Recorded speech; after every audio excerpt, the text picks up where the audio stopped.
Hello everyone, स्वागत है एक और नए वीडियो में। और आज के वीडियो में हम लोग काफ़ी एक इंटरेस्टिंग टॉपिक पढ़ने वाले हैं, वो है पोजिशनल ईटीएफ ट्रेडिंग। तो अभी तक हम लोग ईटीएफ ट्रेडिंग में जो शॉर्ट टर्म ट्रेडिंग होता है, जो डेली टाइम फ्रेम पे हम लोग करते हैं, वो पढ़ते आ रहे थे। एंड जब भी डेली टाइम फ्रेम पे RSI 50 के ऊपर हमारा प्राइस जाता था तो हम लोग एंट्री लेते थे और तब तक होल्ड करते थे जब तक उसमें RSI का 50 का लेवल जो है वो नीचे की तरफ क्रॉस ना हो। तो इस तरीके से हम लोग ट्रेड कर रहे हैं कुछ महीनों से। एंड इसका अपडेट हम टेलीग्राम में भी डाल रहे हैं, फ्री टेलीग्राम में, तो आप लोग ज्वाइन कर लीजिएगा। ठीक है, तो इसमें बेसिकली हम लोग क्या पढ़ते हैं, चार्ट्स पे आते हैं हम लोग, और इसका हम लोग इंडिकेटर भी बना है। एंड ये इंडिकेटर हम लोगों को बाई सिग्नल देगा जब हमारा ETF जो है वो, या इंडेक्स जो है वो 50 RSI के ऊपर चला जाए। इसके बारे में डिटेल वीडियो हम पहले बना चुके हैं, सारा चीज़ें इसमें हम लोग डिस्कस कर चुके हैं। एंड बहुत लोग इसको फॉलो भी कर रहे हैं, तो डिस्क्रिप्शन में हम इसका लिंक डाल देंगे, वो आप लोग जाके देख लीजिएगा। आज के दिन हम लोग पोजिशनल ETF ट्रेडिंग पढ़ने वाले हैं। इसमें बेसिकली क्या होता है कि ऐसा ट्रेडिंग जिसमें हम लोग जो होल्डिंग पीरियड है वो काफ़ी ज़्यादा होता है। अभी तक ETF ट्रेडिंग में जो डेली टाइम फ्रेम हम लोग कर रहे हैं, इसमें होल्डिंग पीरियड जो है वो हो सकता है कि 1-2 दिन तक, मतलब कभी कभी एक दिन में भी SL हिट हो जाता है, कभी कभी 10 दिन तक ट्रेड चलता है, कभी कभी हो सकता है 20 दिन तक चलता है। तो इससे ज़्यादा हम लोगों को नहीं चलता, और एवरेज अगर हम लेके चले तो एक हफ्ते से ज़्यादा हम लोगों को ट्रेड जो है वो होल्ड नहीं होता है। बट हम लोग जब पोजिशनल ट्रेडिंग का बात करते हैं, तो पोजिशनल ट्रेडिंग में हमारा जो होल्डिंग पीरियड है वो बहुत ज़्यादा होता है। एंड होल्डिंग बहुत ज़्यादा होता है तो उसी के अकॉर्डिंग रिटर्न्स भी हमको अच्छा खासा जो है वो बनता है। ठीक है, एंड बेसिकली इसमें हम लोग को जो होल्डिंग पीरियड होता है वो कुछ महीने तक होता है। तो हम पर्सनली अगर बात करें तो हम कुछ एलोकेशन अपना इसमें भी डालते हैं, क्योंकि इसमें मैक्सिमम रिटर्न बनने का पॉसिबिलिटी होता है। तो ये जो ट्रेडिंग स्टाइल है ये काफ़ी अच्छा है, और ये ट्रेडिंग स्टाइल हम बहुत पहले से करते आ रहे हैं। ETF ट्रेडिंग तो हम कंपेरेटिवली पोजिशनल के बाद स्टार्ट किए हैं, बट स्टार्टिंग से हम पोजिशनल ट्रेडिंग ही करते आ रहे हैं, जिसमें होल्डिंग पीरियड हमको अच्छा खासा होता है एंड रिटर्न भी अच्छा खासा होता है। तो इसका 2-3 एग्जाम्पल आपको दिखाते हैं। उससे पहले हम अपना डेली टाइम फ्रेम का जो हम लोग करते हैं उसमें देख लेते हैं कि अभी इस मंथ में हम लोगों को क्या क्या चीज़ें जो है वो देखने को मिल रहा है, जो हम लोग टेलीग्राम पे डिस्कस किए थे। तो मेटल में हम लोग देख सकते हैं 2 सितंबर को ऑलमोस्ट और सारे ETFs में हम लोगों का जो एंट्री है, हमारा जो सिग्नल है वो आ गया था। एंड वहाँ से अगर हम देखें तो अच्छा खासा सारा ETF जो है वो हमारा ऊपर चल रहा है। ठीक है, तो हम टेलीग्राम में 1-2 मैसेज और किए थे डिफेंस एंड ऑल के बारे में। ठीक है, तो उसमें भी हम लोग अगर देखें तो सबसे ज़्यादा जो है वो अभी तक डिफेंस जो है वो मूव किया है। तो बेसिकली सारे इंडेक्सेस मूव किए हैं, बट हम लोग ETF जो है वो 3 पार्ट्स या 2 पार्ट्स में करते हैं हम पर्सनली।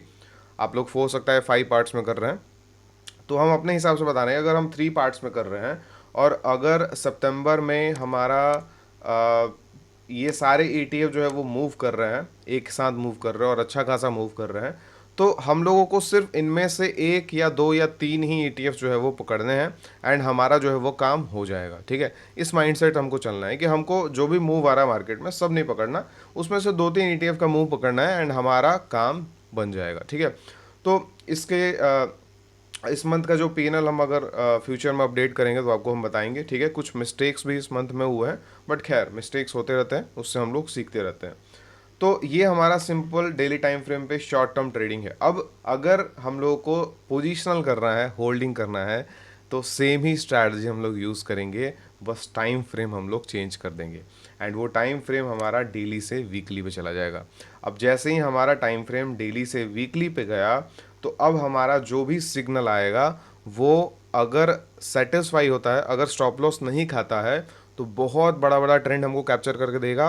एंड अगर स्टॉप लॉस खा जाता है तो छोटा सा हम लोगों को हो सकता है लॉस जो है वो दे देगा। ठीक है, तो अगर हमको बुल मार्केट में प्ले करना है एंड हम लोगों को आइडिया नहीं है कि कौन सा सेक्टर चल सकता है, कौन सा सेक्टर नहीं चल सकता, तो इतना दिमाग लगाने का ज़रूरत होता नहीं है पैसा बनाने के लिए। एक्चुअली मैं आपको बता रहे हैं, हम लोग को सेक्टर रोटेशन का बात करते हैं, उसका अंडरस्टैंडिंग बहुत अच्छा होता है, वो अगर हो तो बहुत अच्छा आप रिटर्न जो है वो और इंक्रीज कर सकते हैं। बट अगर हमको नॉलेज नहीं है तो क्या कोई ऑप्शन है जिसमें हम लोग अच्छा खासा मूव जो है वह कैप्चर कर सकते हैं बिना नॉलेज के कि कौन सा सेक्टर चलेगा कौन सा नहीं चलेगा? तो यस, तो आप सिर्फ दो तरीके से इस चीज़ को कैप्चर कर सकते हैं, वो है रिस्क मैनेजमेंट एंड दूसरा है हमारा सिस्टम। तो सिस्टम आपको पता चल गया कि वीकली टाइम फ्रेम पे हमको ट्रेड करना है, ठीक है, इसमें और कोई चीज़ कॉम्प्लिकेटेड नहीं है।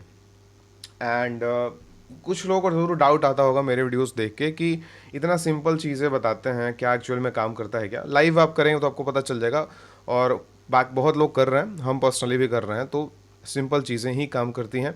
एंड मेरा सिंपल चीज़ों पे ज़्यादा फोकस करने का सबसे बड़ा ये रीज़न है कि आपको पता होगा बहुत सारे जो बड़े बड़े इन्वेस्टर्स और बड़े बड़े जो ट्रेडर्स हैं, जो पोजिशनल ट्रेडिंग करते हैं, जो स्टॉक्स में ट्रेडिंग करते हैं, उनके सारे मेथड्स जो है ना वो बहुत सिंपल होते हैं, ठीक है। अब ये हमको कैसे पता चला था? ये पता चला था बहुत सारे बुक्स, जब हम बुक्स पढ़ें, ठीक है, या जनरली हम बुक्स का समरी देख लेते हैं, ठीक है, उससे। और यूट्यूब पे जो यूएस चैम्पियनशिप होता है इक्विटी का, उसका सारा वीडियोस हम ऑलमोस्ट देखे हैं, ठीक है। एंड उसमें लोग जो है वो बहुत अच्छा रिटर्न बनाते हैं, बट उनका एक ही चीज़ सबसे कॉमन होता है, वो होता है रिस्क मैनेजमेंट। एंड दूसरा होता है कि उनका सिस्टम बहुत ज़्यादा सिंपल होता है। आप लोगों को भी वो सारे पॉडकास्ट जो है वो देखने चाहिए। तो उन्हीं सारी चीज़ों से हमको ज़्यादा इस चीज़ पे मतलब इस चीज़ का एहसास हुआ कि नहीं, सिंपल चीज़ें पे ही फोकस करना चाहिए, एंड अगर पैसा बन रहा है तो प्रॉब्लम क्या है, सिंपल। तो अब आप लोग स्ट्रैटेजी समझ गए। अब हम लोग क्या करते हैं, जो हम लोग इंडिकेटर बनाए हैं, इंडिकेटर आपको इसको लेना है।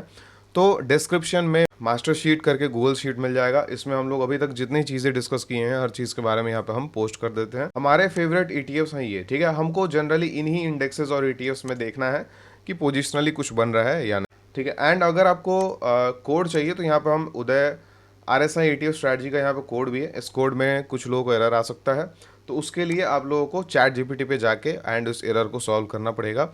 एंड हो सकता है अगर सॉल्व ना हो तो आप लोग चैट जीपीटी बोलेगा कि नया हमको बना के दो, ठीक है, इसको सॉल्व मत करो, तो वो बन जाएगा। अब चैट आप गूगल शीट पर जब आते हैं तो आपको फाइल में जाके मेक एक कॉपी करना पड़ेगा इस शीट को एक्सेस करने के लिए, ठीक है। तो ये चीज़ आप समझ गए। अब हम लोगों को बैक टेस्ट देखना है, तो हमारा इसमें क्या करते हैं, स्ट्रैटेजी टेस्टर में जाते हैं एंड वीकली टाइम फ्रेम पे बैक टेस्ट देखते हैं कि कैसा बैक टेस्ट है, ठीक है। तो स्मॉल कैप में हम लोग देखते हैं कि स्मॉल कैप में हमारा 2003 से लेके एंड 2025 तक का हमको डेटा जो है वो शो कर रहा है। एंड इस डेटा में हम लोगों को ऑलमोस्ट इतना परसेंट का रिटर्न जो है वो मिला है, एंड ये बाई एंड होल्ड के रिटर्न से ज़्यादा है। इसका मतलब इस पीरियड में अगर हम स्मॉल कैप को सिर्फ बाई करके होल्ड करते हैं तो उससे ज़्यादा हमको रिटर्न बना है अगर हम लोग पोजिशनली इसको ट्रेड कर रहे हैं तो, ठीक है। एंड इसमें अगर हम बात करें कि रिस्क रिवॉर्ड कितना मिल रहा है, तो रिस्क रिवॉर्ड हमारा ऑलमोस्ट विनिंग ट्रेड है 37% का एवरेज, एंड लूजिंग ट्रेड है 3%। मतलब हम लोग जो विन कर रहे हैं तो 37% गेन कर रहे हैं एवरेज, एंड जब लूज कर रहे हैं तो 3% लूज कर रहे हैं। तो ऑलमोस्ट 1:10 का रिस्क रिवॉर्ड हमको इसमें को देखने को मिल रहा है। एंड विन रेट है ऑलमोस्ट 37-40%। तो अगर 40% का विन रेट है एंड 1:10 का रिस्क रिवॉर्ड है, तो आप लोग कंसिडर समझ सकते हैं कि क्या किस तरीके का हमको रिजल्ट जो है वो मिल सकता है।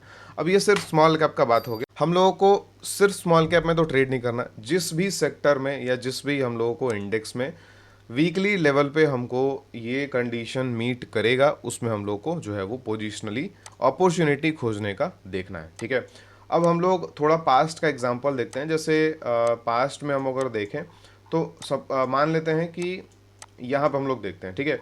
तो पहले क्या हुआ कि यहाँ पे एक बारी हम लोग को बाइंग आया IT इंडेक्स में, देन वीकली पे जो है वो एग्जिट हो गया क्योंकि नीचे क्लोज हो गया था। तो हम लोग को नेट लॉस कितना हुआ, नेट लॉस हुआ -0.46%।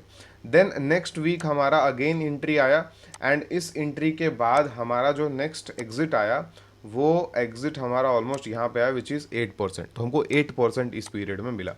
देन अगेन हमारा यहाँ पे जब एंट्री आया तो एक छोटा सा एसएल गया, फिर अगेन हमारा यहाँ पे एंट्री हुआ, तो इस एंट्री के बाद हमारा स्टॉप लॉस ऑलमोस्ट या ट्रेलिंग बोल सकते हैं, यहाँ पे ऑलमोस्ट 17% का हिट किया, ठीक है।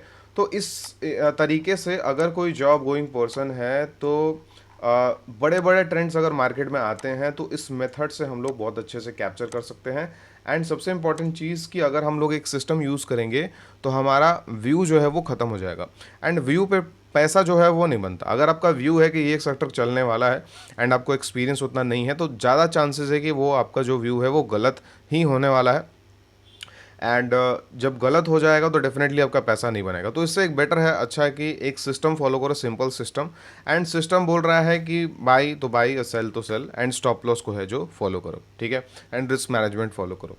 तो यहाँ से अगर कोविड से हम अगर देखें तो यहाँ से एंट्री लेके और एग्जिट हुआ हमारा 128% में। अब आप सोच के देखिए कि यहाँ से यहाँ तक अगर कोई व्यू के बेसिस पे एंट्री और एग्जिट कर रहा है तो वो यहाँ पे बाई नहीं कर पाएगा, आपको भी पता है, एंड वो इधर कहीं एग्जिट कर जाएगा, यहाँ पे एग्जिट नहीं करेगा, तो हमारा मैक्सिमम प्रॉफिट भी इसमें अचीव होता है। अभी के अगर टाइम पे बोलें तो वीकली लेवल पे आईटी इंडेक्स में अगर हमको वापस से इस हफ्ते सिग्नल आता है तो फिर से हमारा सिग्नल बन जाएगा।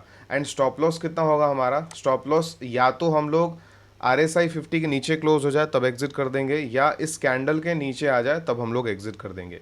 तो ये कैंडल जो है वो 1.7% का बना है, ठीक है, तो हमारा स्टॉप लॉस कितना है? 1.7%। एंड हमारा टारगेट कितना है? टारगेट का कोई लिमिट नहीं है, ठीक है, टारगेट का कोई लिमिट नहीं है। अगर हम चैनल का अगर आप देखें तो चैनल बना हुआ है, चैनल तक आता है तो 30% हमको दिखता है। अब इसमें आप अगर थोड़ा सा अगर आपको एक्सपीरियंस है मार्केट में टेक्निकल्स का तो उससे हम लोग थोड़ा सा और इंक्रीज कर सकते हैं प्रॉफिट, ठीक है, बट जिसको एक्सपीरियंस नहीं है वो सिस्टम एज इट इज़ जो है वो यूज़ करे तो बेटर है।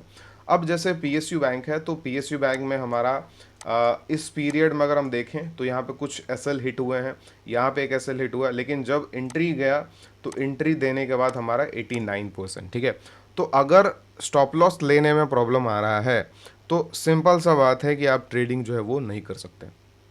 कुछ लोगों का ऐसा डाउट आता है कि ये तो बार बार स्टॉप लॉस दे रहा है, ठीक है, बट आप सोच के देखिए कि ट्रेडिंग सिस्टम या ट्रेडिंग स्ट्रैटेजी होता क्या है, ठीक है। वो एक ऐसा चीज़ होता है जो 100 ट्रेड्स में 40, आप देखेंगे कि 100 ट्रेड्स में 40% का इसमें एक्यूरेसी है, मतलब 10 में से आपका 6 ट्रेड जो है वो गलत होगा एंड 10 में से 4 ट्रेड ही आपका सही होगा। बट उन 4 में जब आपका एवरेज जो गेंस जो बनेगा उसका रिस्क रिवॉर्ड ऑलमोस्ट 1:10 का है। तो अगर हमको डेटा में ही दिख रहा है कि 10 में से 6 गलत होगा तो फिर स्टॉप लॉस जाने से हमको प्रॉब्लम क्या है? तो इसका दूसरा सोल्यूशन है कि आप ऐसा स्ट्रैटेजी चूज़ कीजिए या बनाइए खुद से जिसका एक्यूरेसी ज़्यादा हो, जिसका विन रेट ज़्यादा हो, ठीक है, एंड ज़्यादा विन रेट वाले स्ट्रैटेजी जनरली बनते नहीं हैं, तो हम लोग को रिस्क रिवॉर्ड पे ही प्ले करना पड़ता है जनरली स्विंग ट्रेडिंग में अगर हम बात करें तो सिंपल। तो इसीलिए स्टॉप लॉस जो है वो पार्ट ऑफ द गेम है। अगर मान लीजिए कि हमको पता होता कि यहाँ से जो है वो PSU बैंक भागने लगेगा तो फिर हम क्यों ही रिस्क मैनेजमेंट फॉलो करते हैं? हम तो फिर पूरा पैसा लगा सकते थे, बट रिस्क मैनेजमेंट हम लोग इसीलिए फॉलो करते हैं क्योंकि हमको पता नहीं होता कि कौन सा एंट्री हमको प्रॉफिट दे के जाएगा। तो हमारा काम यही है कि जो भी एंट्री आएगा उसमें हम लोग स्टॉप लॉस लगाएंगे और उसको चलने देंगे। अगर वो स्टॉप लॉस हिट किया तो कोई बात नहीं, अगर वो प्रॉफिट दिया तो बहुत अच्छा बात है। तो इस पीरियड में हमको कुछ स्टॉप लॉस गए हैं, बट ये प्रॉफिट जब दिया है तो उन स्टॉप लॉस के कंपैरिजन में कितने टाइम्स हैं वो आप लोग देख सकते हैं। अब दूसरे इंडेक्सेस में देखें, जैसे मिड कैप एंड ऑल में देखें तो मिड कैप में भी सेम चीज़ है, ठीक है। अब यहाँ से हम लोगों को इस पीरियड में अगर हम देखें तो एक यहाँ बाई आया है, यहाँ छोटा सा एग्जिट आया है, एंड इस पीरियड में डेली टाइम फ्रेम पे ज़्यादा रिटर्न बनाए, क्यों? क्योंकि ये मेजर बड़े टाइम फ्रेम पे साइडवेज है। पोजिशनल में हम लोगों को सबसे ज़्यादा पैसा तब बनेगा जब मार्केट एक साइडवेज को ब्रेक कर रहा है या बुल मार्केट में है, तो मैक्सिमम हम लोगों को उसमें पैसा बनने वाला है, ठीक है। तो हमारे पास दोनों सिस्टम होना चाहिए। डेली टाइम फ्रेम पे अगर हम यूज़ कर रहे हैं तो हमारे पास वीकली भी होना चाहिए जिसमें हमारा होल्डिंग वाला स्ट्रैटेजी हो। तो बस हम डाइवर्सिफिकेशन के लिए आपको हम ये स्ट्रैटेजी जो है वो शेयर कर रहे हैं।